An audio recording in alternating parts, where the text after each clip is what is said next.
Hey guys, how you guys doing? Hoping you're having a wonderful day, a wonderful weekend, guys. It's been about 3 days since I've last spoken to you guys. Sorry I haven't been able to put a video out, but we need to talk about a few things that have happened, alright? Friday, of course, the whole release the memo. Crowd got what they wanted, that Nunez memo was released. We got to see the widespread abuse by the intel community, by the FBI, the DOJ. Alright, just, you know, another... I love when corruption comes out. I love when we get to see how corruption is all around us. You know, too many people walk around idly, believing that the government is here to benefit us, when we see countless different situations, examples where the government, when they put their hands into a situation, they just make the situation worse. Alright? If the government comes and says, I'm here to help, that's the worst thing we can hear. Alright? Ronald Reagan was right. But we had corruption come out. We got to see it. We saw a lot of the mainstream media spin this, make it seem like the Trump team and Republicans put this out solely as like a smokescreen for the Mueller investigation, even though the Mueller investigation hasn't come up with anything, really. I mean, other than a few indictments that have nothing to do with Donald Trump or the Russian collusion story. But when you give someone like Mueller that amount of power, you know, they're bound to turn up some things, right? But of course, we're seeing the corruption come out. We're seeing the mainstream media spin this to make it seem like, oh, hey, listen, these are the takeaways. This is what you got to take away. America's losing out. This memo undermines the intel community. It hurts the American population. And the sad thing about all of this, the mainstream media pushing this, the sad thing is, you know, 90% of Americans who look at that will think, oh, okay, this memo has, you know, holds no ground. It really means nothing. All right.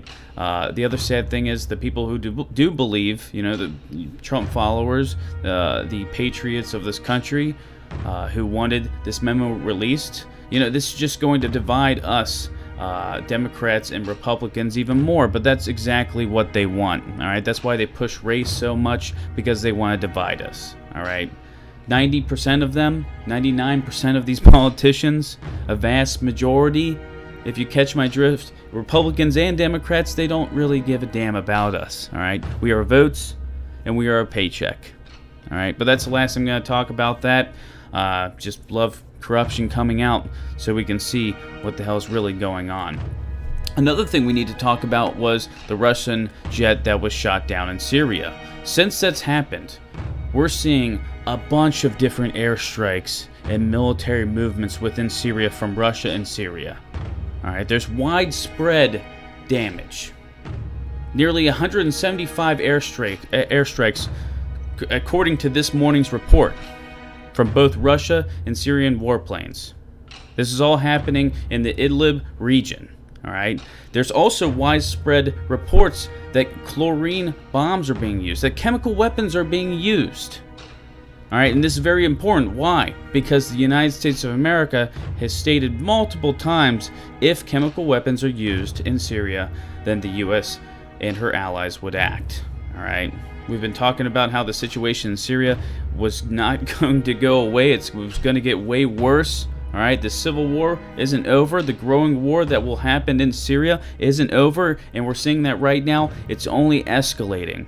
The Turkish invasion is still happening. U.S. troops and military are still in that region. And now, even worse, we're seeing Russian and Syrian warplanes drop massive amounts of bombs. We're not just talking about you know, conventional weapons here. We're talking about chemical weapons being used. All right, and this is something that we definitely do not want to see. Every nation has backed somebody who uses chemical weapons, right? We know that the chemical weapon attacks previously in Syria weren't done by Syria. They weren't done by Assad. Most likely they were done by U.S.-backed militia or some other rogue entity.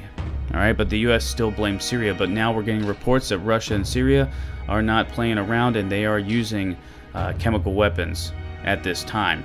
Obviously, this is a big report, so as more information about it comes in, I'll let you guys know. We'll talk about it, we'll discuss it.